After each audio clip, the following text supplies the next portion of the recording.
ತಂತ್ರಜ್ಞಾನ ಅಳವಡಿಸಿಕೊಳ್ಳಲು ಸಂಚಾರ ಇಲಾಖೆ ಮುಂದಾಗಿದೆ. ಸರ್ಕಾರವು ಈ ಪ್ರಸ್ತಾವನೆಗೆ ಒಪ್ಪಿಗೆ ನೀಡಿದರೆ Bengaluru traffic micro simulation modelling ವ್ಯವಸ್ಥೆಯನ್ನು ಹೊಂದಿರುವ ಭಾರತದ ಮೊದಲ ನಗರವಾಗಲಿದೆ.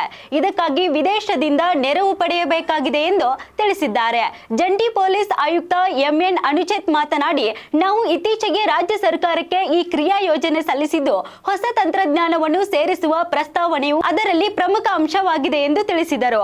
ಮೈಕ್ರೋ ಸಿಮ್ಯುಲೇಷನ್ ಮಾಡೆಲಿಂಗ್ ವ್ಯವಸ್ಥೆಯು ಸಾಫ್ಟ್ವೇರ್ ಮತ್ತು ಕೆಲವು ಐಟಿ ಉಪಕರಣಗಳನ್ನು ಒಳಗೊಂಡಿದೆ. ಇದಕ್ಕೆ ಸುಮಾರು 4 ಕೋಟಿ ರೂಪಾಯಿ ವೆಚ್ಚವಾಗುತ್ತದೆ. ನಾವು ಅವುಗಳನ್ನು ವಿದೇಶದಿಂದ ಪಡೆದುಕೊಳ್ಳಬೇಕಾಗುತ್ತದೆ. ಹೊಸ ತಂತ್ರಜ್ಞಾನವನ್ನು ಕಡಿಮೆ ಟ್ರಾಫಿಕ್ ಹೊಂದಿರುವ ದೇಶಗಳು ಕೂಡ ಅಳವಡಿಸಿಕೊಳ್ಳುತ್ತಾ ಇದ್ದಾವೆ. 2023ರ ಡಿಸೆಂಬರ್ 31ರ ಅಂಕಿಅಂಶಗಳ ಪ್ರಕಾರ ಬೆಂಗಳೂರಿನಲ್ಲಿ 1.2 ಕೋಟಿ ವಾಹನಗಳು ನೋಂದಣಿಯಾಗಿವೆ.